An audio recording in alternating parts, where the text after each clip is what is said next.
Moi, personnellement, j'ai appris à partir de la visite ici du musée d'histoire du Vietnam, donc principalement sur la méthode de rangement et d'organisation dans les réserves des objets. D'abord, il y a des matériels de conservation utilisés sont adaptés, sont appropriés.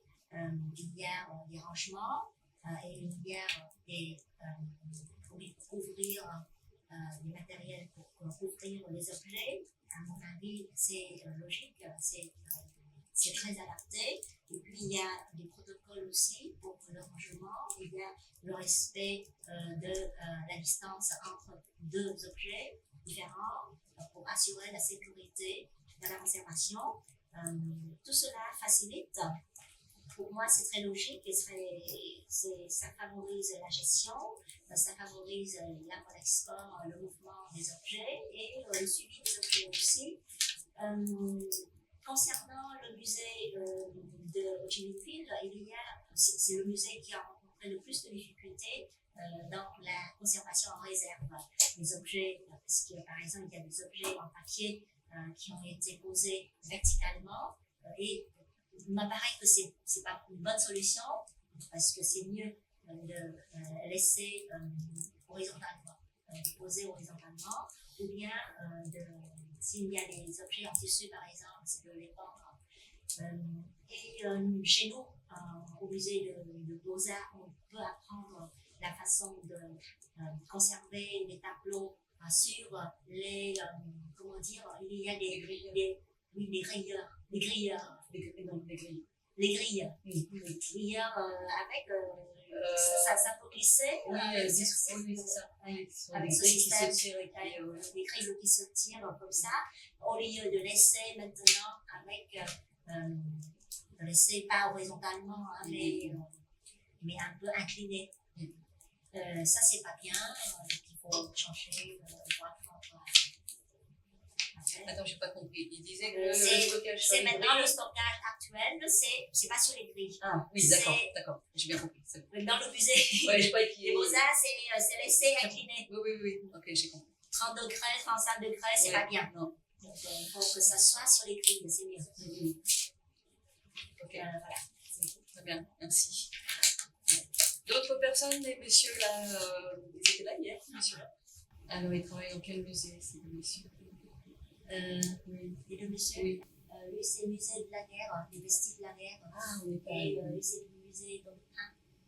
Dong Duc Han, c'est le nom traditionnel. Les révolutionnaires. Et donc, qu'est-ce qu'ils ont pensé de. Il y a des choses qu'ils ont pu observer, qui va leur servir dans leur pratique quand ils vont retourner dans le musée. Juste maintenant, sans avoir la formation de demain. Donc, moi, j'ai déjà plusieurs occasions de visiter les réserves de ces musées. Plusieurs fois, c'est pas seulement cette fois, c'est plusieurs fois déjà. Et chaque fois que je reviens, j'ai remarqué des améliorations faites par le personnel des musées dans la mesure du possible de leurs ressources. Ils ont fait des efforts pour améliorer le travail de conservation et réservation, même s'il existe beaucoup de limites qui nécessitent bien sûr les remarques de vous, de la part des spécialistes. Et j'espère que ça va nous aider à améliorer notre pratique. Et lui, qu'est-ce qu'il a est-ce qu'il a des problématiques de conservation dans ses réserves, dans son musée, parce qu'on n'a pas visité donc. Ce sont les mêmes problématiques que les autres musées. On a vu des réserves qui étaient complètement différentes l'une de l'autre. Nous avons deux difficultés dans nos réserves. C'est en sous-sol, donc beaucoup d'humidité, et puis il n'y a pas de système de climatisation. D'accord, ok. Et donc pour les problèmes d'humidité, ils utilisent quelque chose, il y a des humidités. Non, parce que c'est pas suffisamment fermé.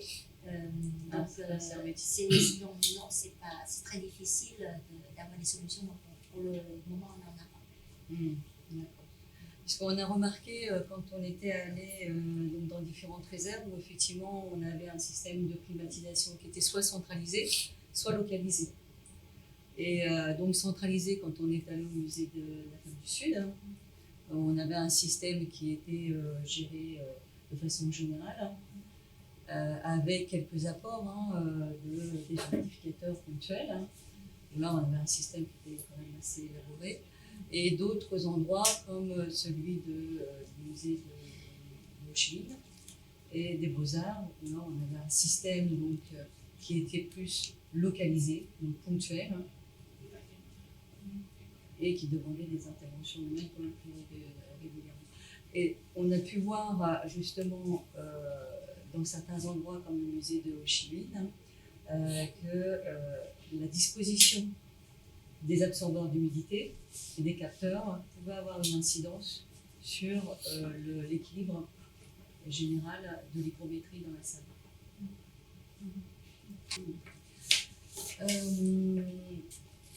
Donc, est-ce qu'il y a des attentes particulières, des points précis qu'ils veulent me voir aborder, de façon à ce que j'adapte mon discours par rapport à leurs attentes?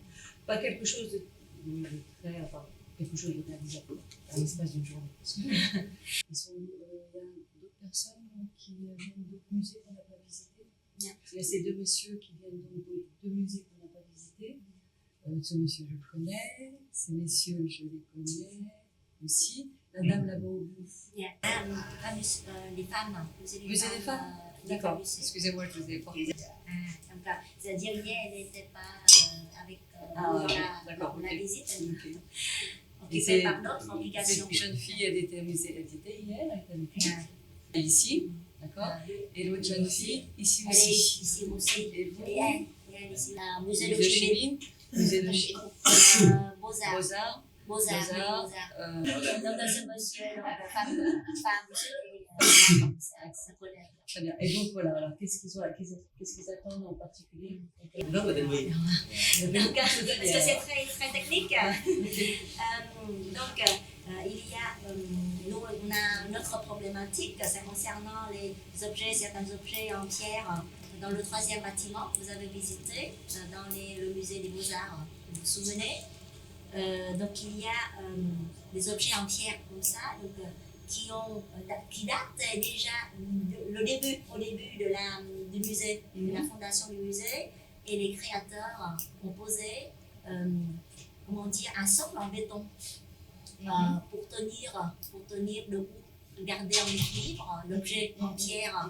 Et puis cette structure a été construite à l'époque avec les matières et puis la technique disposée à l'époque. Donc c'était très somptueux, c'est encombrant. Donc sa forme, c'est comme la forme d'une tortue. Donc on a l'impression qu'on est en train de voir une tortue. Là, et puis c'est différent à des objets qui sont ici, exposés ici, avec un socle très épuré. Oui, c'est ça, avec beaucoup d'esthétique. Le problème, c'est que maintenant, pour l'exposition, on a l'intention, le projet de rénover, de refaire ça, mais on ne sait pas si quand on touche, on refait le socle, est-ce qu'on va, je ne sais pas, porter atteinte, porter préjudice à l'intégrité de l'objet ou pas? Parce que déjà, ça datait et c'est historique. C'est du béton. Donc, après, il y a plusieurs choses en fait. Il y a effectivement aussi ce côté historique qui les importe, il faut documenter. De toute façon.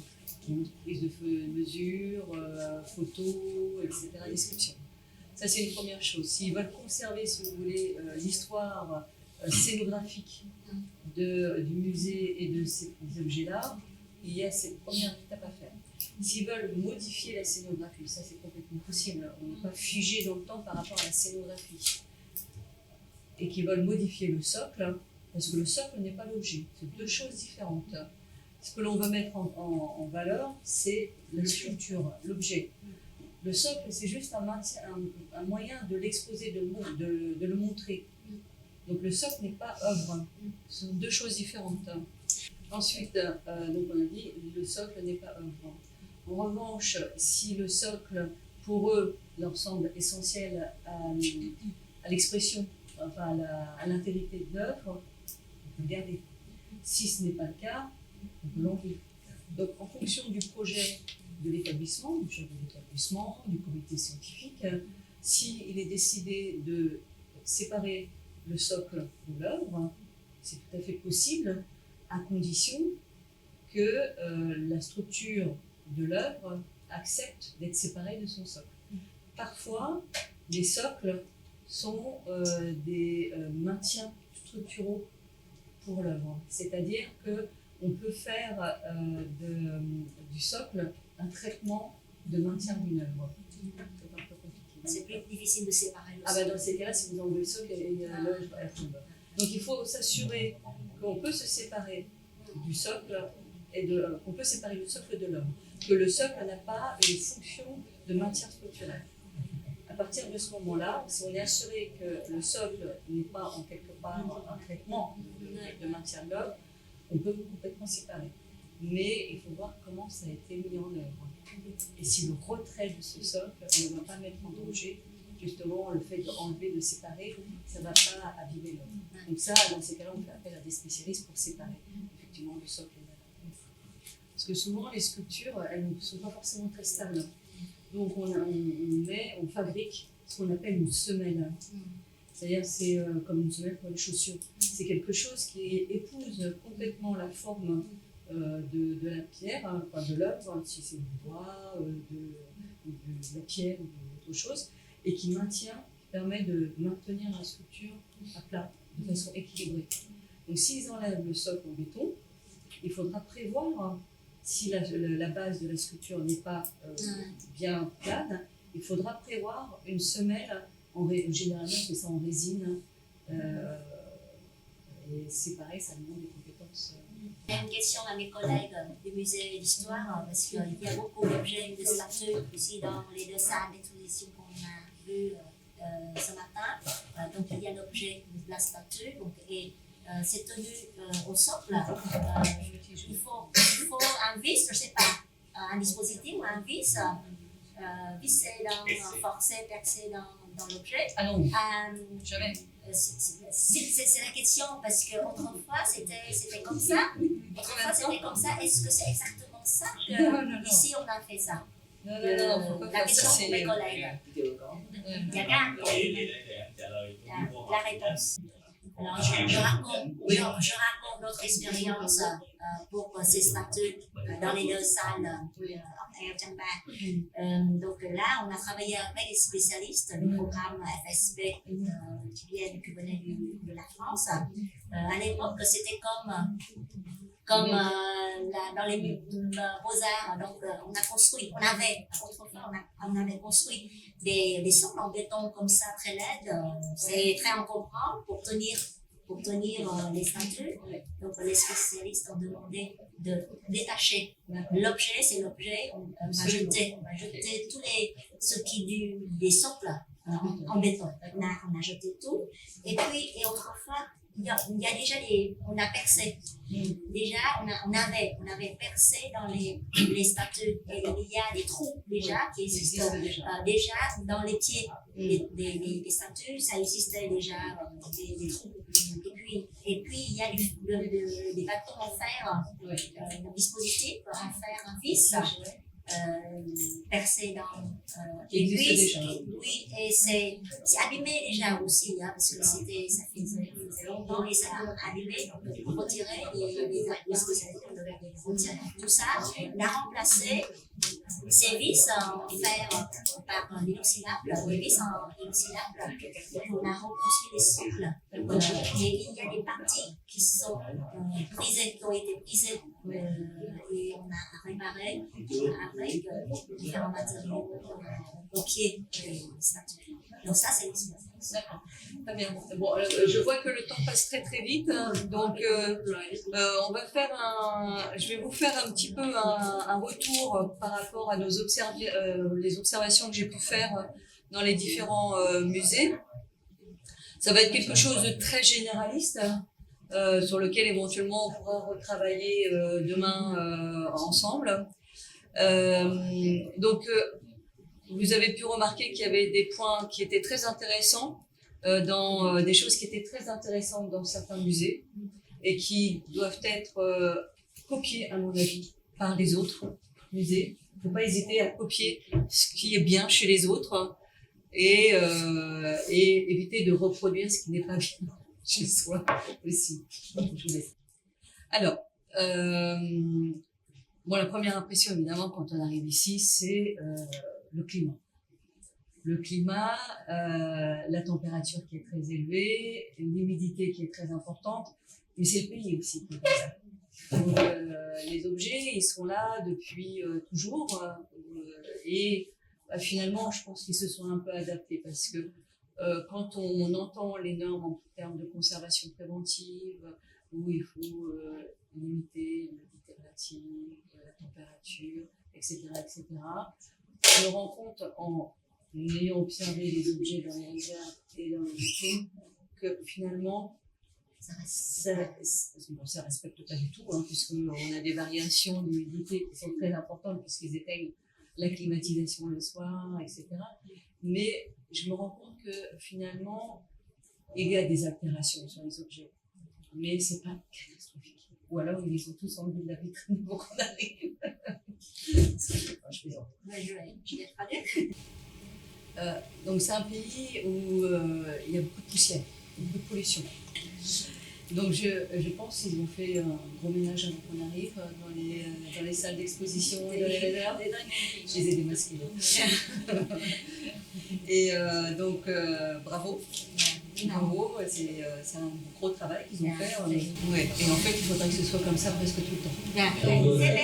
C'est toujours comme ça. C'est pas pour ça, c'est l'état normal. Super. Eh ben, écoutez, alors il y a effectivement certains endroits où là, il y avait quand même encore beaucoup de poussière hein, dans certaines vitrines. On a observé quand même des endroits où il y avait besoin de dépoussiérage. Ce que j'ai remarqué, c'est que pour certaines vitrines, notamment ici, mais également au musée de la ville de Ho Chi Minh, pour le musée, le premier musée de la femme, ça me semblait moins problématique. Et le musée des Beaux-Arts, il n'y avait pas trop de vitres. Ouais, ça allait. C'était l'accessibilité aux objets. Ça, c'est un vrai problème pour moi. C'est-à-dire que l'équipe en France, on appelle ça une équipe de régie. L'équipe qui s'occupe des œuvres, qui vont faire l'entretien, qui vont faire les veilles sanitaires, qui vont vérifier qu'il n'y a pas d'insectes, qu'il n'y a pas de moisissures, etc. On appelle ça des restaurateurs, mais il y a également ce qu'on appelle des régisseurs. Ce sont des gens qui sont en charge des collections. Ces équipes-là, ils ont les clés de vitrine. Et s'il y a un problème, ils ouvrent la vitrine et ils retirent l'objet s'il y a une infestation ou s'il y a besoin d'être traité, l'objet est retiré tout de suite. On n'a pas besoin de demander une autorisation, on n'a pas besoin de réunir un comité de scientifiques, etc. C'est-à-dire, on observe un problème, on règle le problème tout de suite. Mais ça veut dire que l'équipe a l'autorité de pouvoir agir sur les objets. Et ça, c'est un problème ici. Donc, j'explique un petit peu le protocole de régie des objets. Ici, donc, on a deux services. On a qui s'occupe des salles d'exposition. On en a 18. Et puis, il y a les réserves avec une autre équipe de restaurateurs, conservateurs.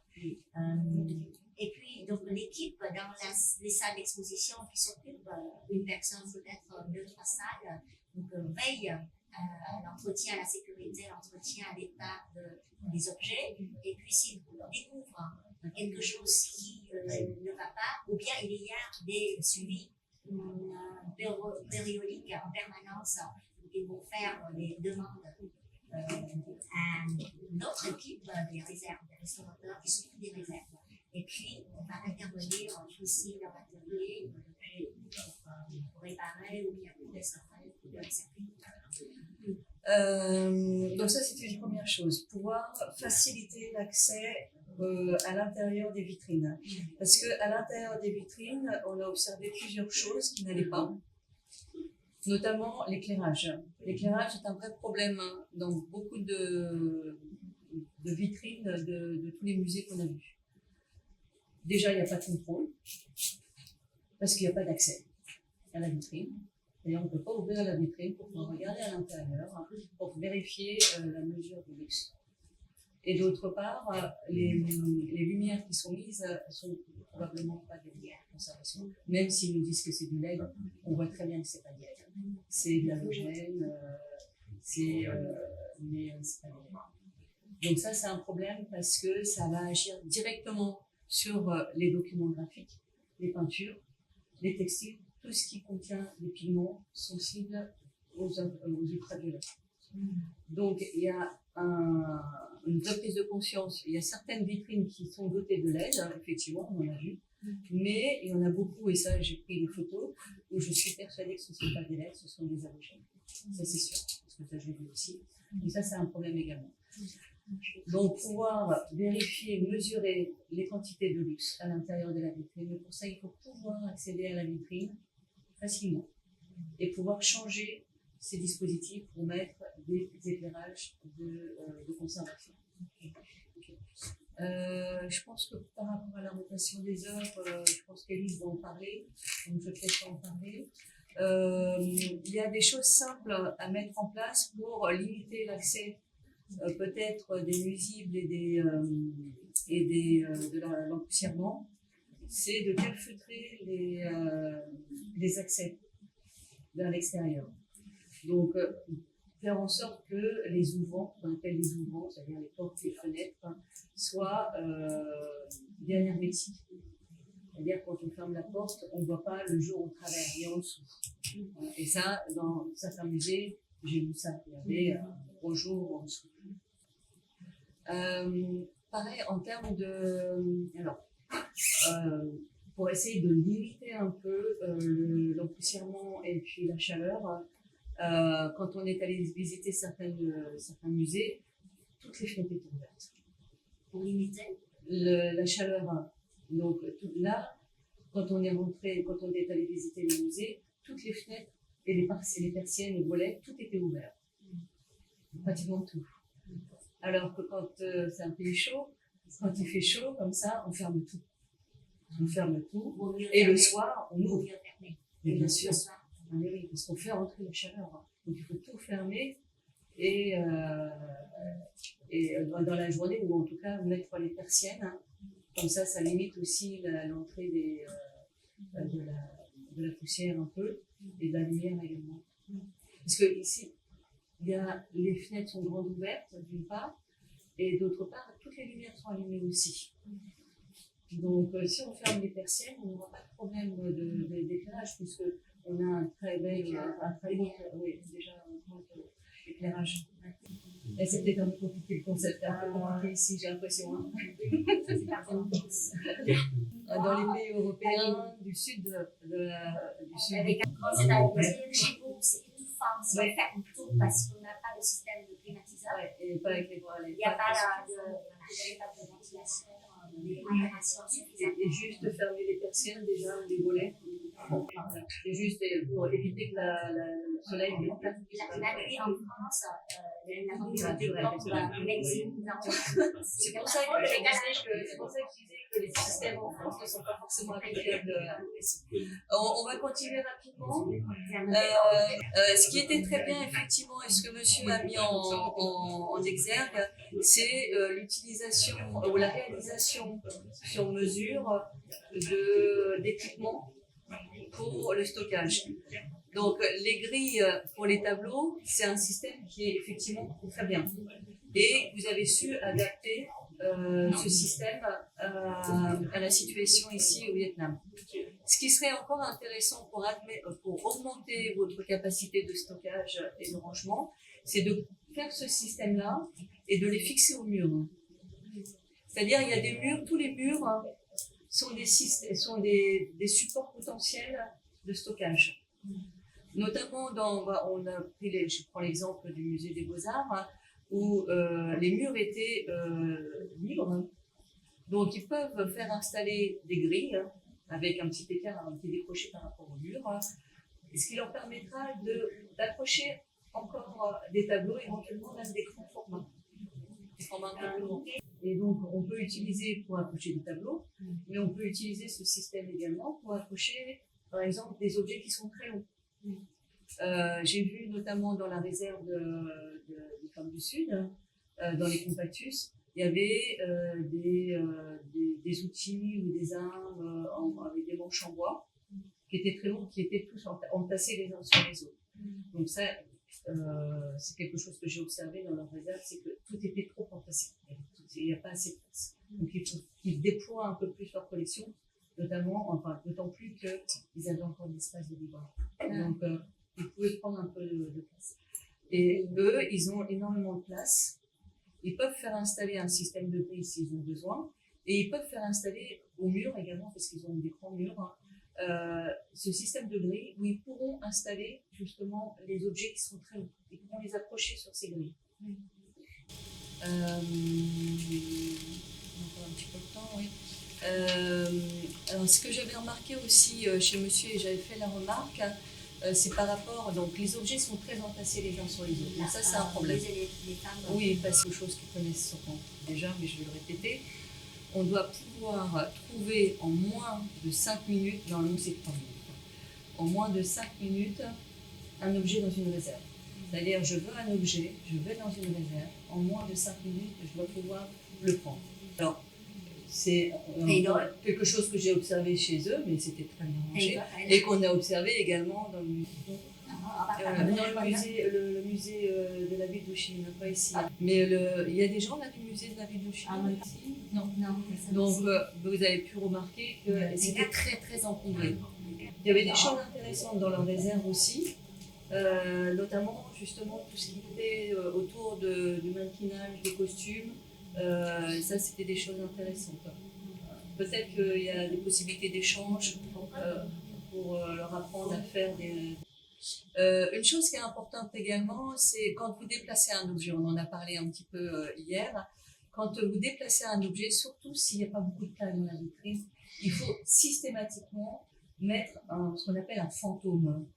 C'est-à-dire c'est un papier à la place de l'objet sur lequel il y a noté le nom, le numéro d'inventaire, la date du retrait, le nom de la personne qui l'a enlevé, le projet, pourquoi on l'a enlevé, et puis on met un espace pour la date de retour.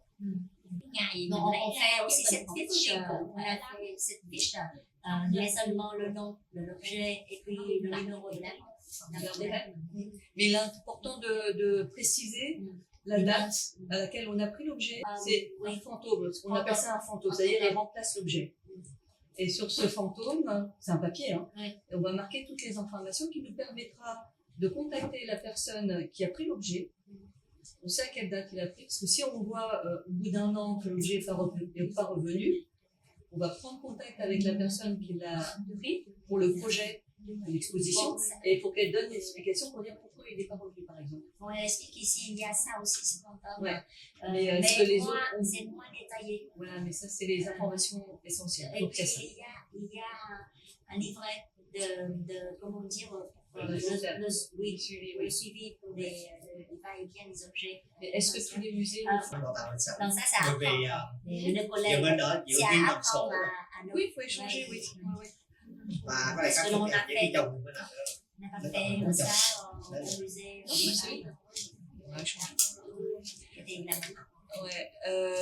Ce qui est important également, et ce qu'on a observé dans certaines réserves, c'est que les réserves ont une fonction bien précise. C'est-à-dire qu'on va avoir les réserves, ça va être pour conserver les objets. Il va y avoir une réserve pour stocker du matériel. Et il va y avoir des espaces pour traiter les objets, par exemple, objets de quarantaine, etc. Et dans chaque réserve, on ne doit pas trouver autre chose que ce qui est prévu pour la fonction de la réserve. C'est-à-dire, ce qui n'est pas collection ne doit pas être dans une réserve de collection. Certaines réserves qu'on a visitées, c'est très respecté. Et il y en a d'autres, ça ne l'est pas du tout. Donc, à charge des personnes qui doivent s'occuper des réserves, d'éliminer, de déplacer les objets qui ne sont pas de collection dans la bonne réserve. Parce qu'on a remarqué qu'il y avait des objets dans les couloirs qui devaient être éliminés, devaient être jetés, mais qui étaient là depuis longtemps, en attendant d'être jetés. Donc à un moment, il faut prendre la décision de les enlever parce que c'est pas leur place. C'est plus agréable de travailler dans un environnement qui est propre, entretenu, avec des objets qui sont là pour le travail qu'on a prévu de faire. Et puis, il y a certaines réserves, une fois qu'ils auront enlevé tout ce qui n'est pas collection, ils s'apercevront qu'ils ont plus de place qu'ils ne pensaient. Donc ça, c'est un premier tour d'horizon. Il y a encore plein d'autres choses qu'on a observées. Il y a plein de choses encore dont on va parler, mais ça sera pour demain. Et pour demain, ce que je vais leur demander, c'est de réfléchir peut-être à des choses qui sont importantes pour eux, pour leur pratique de tous les jours. Les observations qu'ils ont pu faire dans leur quotidien sur les objets, sur la gestion de leur collection, sur des problèmes de scénographie, d'exposition, des choses comme ça, ou de sécurité, ou de protocole. S'ils ont des questions, ou s'ils ont besoin de conseils particuliers, parce qu'en une journée, on ne va pas pouvoir tout avoir, c'est pas possible. Une question plutôt technique. Donc, vous avez parlé de l'exemple sur le système d'aération, de climatisation du musée des femmes, qui est centralisé, sophistiqué et assez élaboré. Par rapport à d'autres musées. Par rapport à d'autres musées, oui. Pas dans l'absolu. C'est-à-dire, ils ont la facilité pour appliquer ce système parce que c'est sur une surface assez concentrée. Tandis qu'ici, par exemple, pour le musée des histoires, les réserves que nous avons, c'est un peu zigzag. C'est cloisonné. Est-ce que c'est possible d'appliquer ce système de climatisation centrale ou pas, centralisé? Oui, mais après, on est sur un bâtiment quand même qui est assez ancien. Donc ça voudrait dire de gros travaux, parce que si on fait un système de climatisation comme pour le musée des femmes, on est sur un bâtiment relativement récent. Tout ce qui est ouvrant, justement, ont été adaptés. C'est-à-dire qu'ils ont des portes qui ferment bien, ils ont des fenêtres qui ferment bien, on est en sous-sol. Ici, il faudrait changer toutes les huisseries. Il faudrait refaire des travaux énormes. C'est pas envisageable. Il faut rester logique aussi. Et... Moi, j'ai une autre idée, une autre remarque sur le système centralisé. C'est pas nécessairement parfait ce système-là. Je suis d'accord. Parce que c'est centralisé, c'est-à-dire c'est homogène partout. Tandis que chaque objet, chaque collection a des particularités avec des normes de conservation différentes, dans des conditions différentes, il faut adapter. Mais ici, c'est partout pareil. C'est partout